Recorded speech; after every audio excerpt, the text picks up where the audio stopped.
Today's topic is to count the lines which is required to write a particular string. So how this is gonna do is we are giving a particular alphabet their own width of how much space is it gonna cover to write the particular element.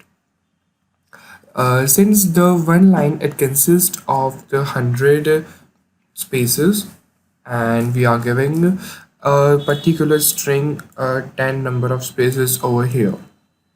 So our string is an alphabet, so there are 26 letters, so up to it will be two completion of the whole lines, and in the third line it will be up to the 60.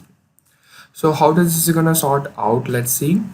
First, we are going to create a function named number of the lines, which is going to pass the string and the width of it. After that, we are initializing the lines and a total over here, and we are checking that if the string is empty, then we are going to return 0 comma 0, and if the string is not empty, then we are going to go through the for loop. In the for loop, we are going to go through each and every letter of our particular string, and we are going to get a total is equal plus is equals to the width of the order of the letter minus order of the e.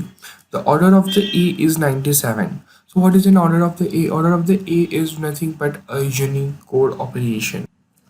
That is, it's going to return the single integer of a particular Unicode character.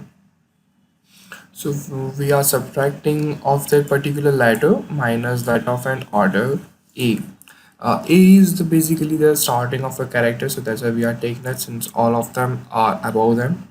And we are having a condition that one line it consists of the 100 width, 100 spaces. So that's why we are having that if the total is greater than the 100, then we are incrementing the line, and after that we are also increasing the total over here, and after that we are returning the lines and the total of up to the how much summation it has been.